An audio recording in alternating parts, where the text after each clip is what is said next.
د روسیې فدراسیون د بهرنیو چارو وزیر ښاغلی سرګي لاوروف د مسکو فارمټ د اومې غونډې غړو او میلمه هیوادونو محترمو استازو ښاغلو او اغلو سهار مو په خیر. له هر څه وړاندې زه د روسیې فدراسیون دولت څخه مننه کوم چې په لومړي ځل یې مسکو فارمټ کې افغانستان ته د غړي په حیث بلنه ورکړه. همدارنګه د روسیې فدراسیون حکومت او په مشخص ډول د بهرنیو چارو وزیر ښاغلي سرګي لاوروف د کوربتوب، میلمه پالنې او ګرم استقبال څخه ځانګړې مننه کوم. له دې فرصت څخه په استفادې د روسیې فدراسیون قدرداني کوم چې د یو جرأتمندانه اقدام په ترڅ کې د افغانستان اسلامي امارت په رسمیت وپېژانده. دا داسې یو ګام و چې زموږ ترمنځ یې بېساري عملي همکاریو ته لاره پرانستله. تاسې ته معلومه ده چې د مسکو فارمټ کې زموږ تیره ناسته د 2024 کال د اکتوبر په 4 ترسره شوې وه. له هغه وخت راهیسې په سیمه او نړۍ کې د پام وړ بدلونونه راغلي دي. خو له نیکه مرغه د افغانستان او سیمې اړیکې له پخوا لا ډېرې قوي او د لا ډېر استحکام په لور روانې شوي دي. دا د افغانستان په اړه د بیروني نړۍ د مناسب درک او ښه نیت ښکارندویي کوي. قدرمنو حاضرینو، موږ او تاسې په داسې وخت کې سره راټول یو چې په سیمه او نړۍ کې د تغیراتو او تحولاتو څپه روانه ده. زما لپاره له ټولو ځانګړې او د پام وړ موضوع دا ده چې په داسې وخت کې زموږ او ستاسې اړیکې د لا ډېر اعتماد او باور په لور روانې دي. زموږ او ستاسې نننی مجلس د دې یو څرګنده نښه ده. تیرو څه د پاسه 4 کلونو کې د افغانستان اسلامي امارت حاکمیت د افغانستان په امنیت، بهرني سیاست او اقتصاد په برخه کې بېمخینې پرمختګونه کړي دي چې ټوله نړۍ په عمومي ډول او دلته د غړو هیوادونو ناست استازي باید له پامه ونه غورځوي. د افغانستان اسلامي امارت له راتګ سره موږ ته په امنیتي برخه کې بېساري لویې ننګونې په میراث پاتې شوي.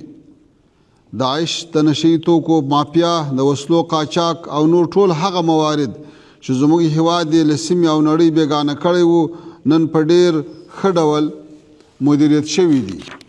افغانستان اوس د امنیتي ننګونې پر ځای د سیمه ییز ثبات، شریک او د اقتصادي پرمختګ په فرصت بدل شوی دی. درنو حاضرینو، له دې فرصت څخه په استفادې غواړم د افغانستان د امنیت موضوع په اړه ستاسې ځانګړې توجه ولرم. لومړی باید دا واضحه وي چې زموږ او ستاسې سیمه کې د امنیت موضوع د اسلامي امارت له راتګ سره نه ده راپیدا شوې. د دې سیمې امنیتي موضوعات تر 4 لسیزو زیات تاریخ لري. تیر 20 کاله په افغانستان کې بهرنی حضور او له دې غیر مشروع حضور سره د سیمې د ځینو هیوادونو همکاري د امنیتي ستونزو د جوړېدلو اساسي لامل و چې له نیکه مرغه په تیرو 4 کلونو کې د ناامنۍ ټول عوامل په افغانستان کې له منځه تللي. زموږ نظر دا دی چې دغه مثبت پرمختګ سره همکاري وشي او لا ښه مدیریت شي تر څو بیا پخوانۍ تېروتنې تکرار نشي. زموږ سیمه باید بیا د تیرو محاسبو او نیمګړو پالیسیو له امله د ناامنۍ قرباني نشي. تاسې ته معلومه ده چې څه موده وړاندې د څو هیوادونو ګډه اعلامیه خپره شوه چې پکې افغانستان کې د بېلابېلو ډلو د شتون موضوع مطرح شوې وه. غواړم په ډېر واضح ډول وایم چې افغانستان کې هیڅ داسې ډله شتون نه لري چې د افغانستان له خاورې په استفادې نورو هیوادونو ته ستونزې جوړې کړي. هیله ده چې له ناامنۍ د ځورېدونکو هیوادونو مسؤلین خپل مسؤلیت په خپله اوږه واخلي. زه په ډېر تعصب سره وایم چې ځینې لوري فعاله هڅه کوي چې په تیرو 4 کلونو کې د راغلي ارامۍ او امنیت د ستایلو پر ځای افغانستان سیمې ته د خطر په حیث معرفي کړي. زه دغه هڅې په کلکو ټکو غندم او له ټولو هیوادونو غواړم چې د افغانستان په قضیه کې د عیني واقعیتونو او خپلو معلوماتو په رڼا کې مستقل دریځ خپل کړي تر څو وتوانیږو د سیمې مشکلاتو ته عملي او مؤثره تګلاره خپله کړو. زموږ اطلاعات دا دي چې په دې وروستیو کې د عیش او ځینو نورو ډلو د سیمې په نورو هیوادونو کې د تجهیز او روزنې مراکز جوړ کړي دي چې د افغانستان حکومت ته د نگرانۍ او تشویش وړ دي. همدارنګه په افغانستان کې د مخدره موادو د کښت د بندېدو سره له افغانستان څخه د باندې په بېساري ډول د مخدره موادو کښت، تولید او قاچاق زیات شوی. د سیمې هیوادونه باید په مستقل ډول د یادو موضوعاتو څېړنې او بررسي پیل کړي. محترمو حاضرینو، په اقتصادي برخه کې غواړم ووایم چې د افغانستان اسلامي امارت په لومړي ځل د ملي پراختیا 15 کلنه ستراتیژي اعلان کړې چې پلي کېدل به یې د هېواد د تولیدي سکتور، پانګونې، صادراتو او زیربناو د پراختیا له لارې د اقتصاد بنسټونه نور هم پیاوړي کړي. تېر 4 کاله زموږ د اقتصادي ټیکاو په لور مثبت سفر د پام وړ لاسته راوړنې درلودلې دي. زه دلته غواړم ځینو مهمو ته یې ستاسې پام راواړوم. د اسلامي امارت په پیل کې زموږ د هېواد ناخالص تولید شاوخوا 14.4 میلیارډ ډالر و. اوس دغه کچه 12.4 میلیارډ ډالرو ته رسېدلې ده چې د کلني نږدې 3% او اقتصادي ودې نښه ده او د تولیدي سکتور، کورنۍ بازار او د عوایدو د سیستم د ښه مدیریت اړوند پیاوړتیا څرګندوي. دوم، د صادراتو پراختیا. د افغانستان صادرات په تیرو 4 کلونو کې سالانه 200 میلیونه ډالرو څخه تر 2 میلیارډ ډالرو پورې رسېدلي دي او اوس افغان محصولات د نړۍ 80 هیوادونو ته صادریږي. دا د نړیوالو بازارونو ته د لاسرسي او د خارجي عوایدو د زیاتوالي څرګند ثبوت دی. دریم، د وارداتو زیاتوالی او د اخیستلو ځواک.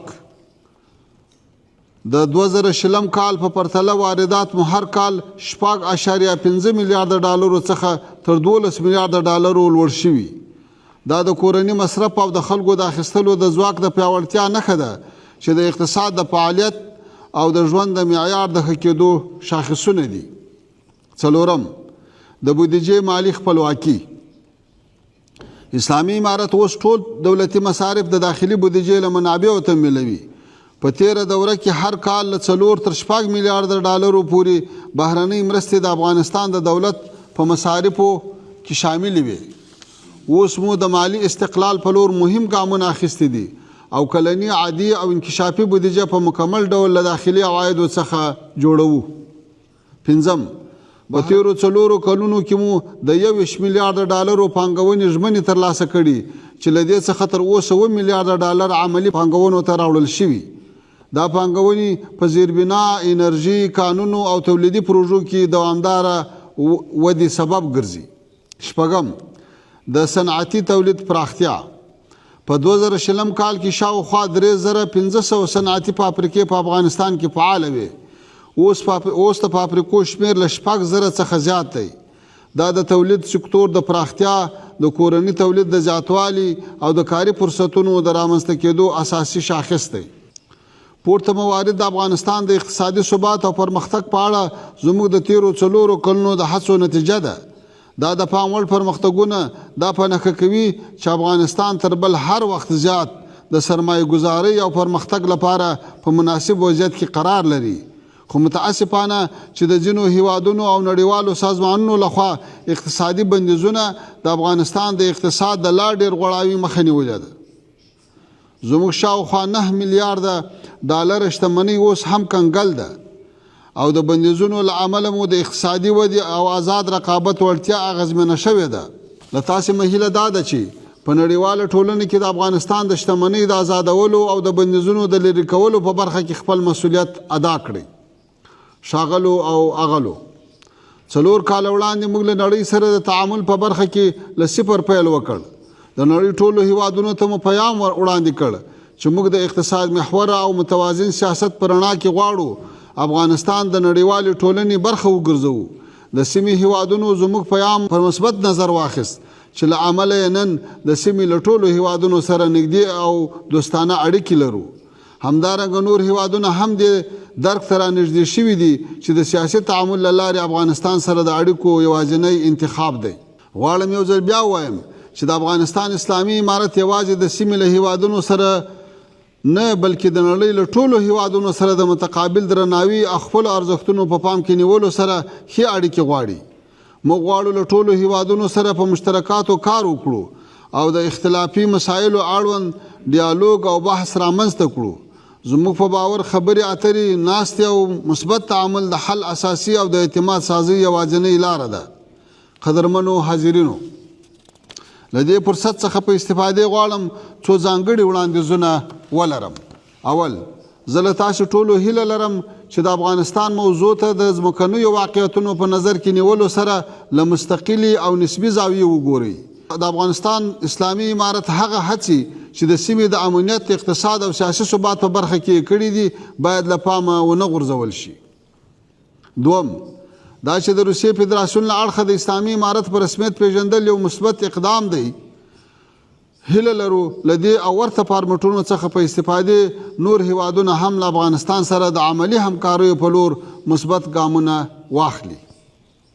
دریم، د اسلامي امارت ټینګه اراده ده چې افغانستان د سیمې د اتصال او اقتصادي پرمختګ د نښلون نقطه جوړه کړي.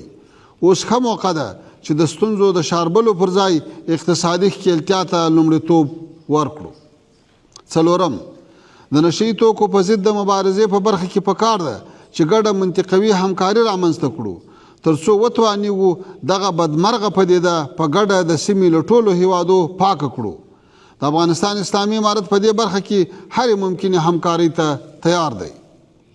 په اخر کې مهمه بولم چې د فلسطین د مظلوم ولس درد یاد کړم. په ډېر تعصب سره حاکم نړیوال نظم د غزې د بېګناه ماشومانو، ښځو او سپینګیرو په حق کې د روان ظلم په مخنیوي کې ناکام شوی دی. دې حالت د ملګرو ملتونو په څیر د ټولو نړیوالو ادارو او د بشر د حقوقو فلسفه له لوی سوال سره مخ کړې ده. هیله ده چې د خبرو اترو په برخه کې روان پرمختګ په یوې داسې ملموسې نتیجې پای ته ورسیږي چې د فلسطین ولس پکې د خپل برخلیک ټاکلو د آزاد حق ترڅنګ آرام ژوند ولري. زه بیا هم د سیمې او نړۍ له هغو لوبغاړو چې کولی شي په غزه کې د روان ظلم او نسل وژنې مخه ونیسي د داسې عملي اقداماتو غوښتنه کوم چې په دې مهمه موضوع کې خپل مسؤلیت ادا کړي. له توجه نه مو مننه.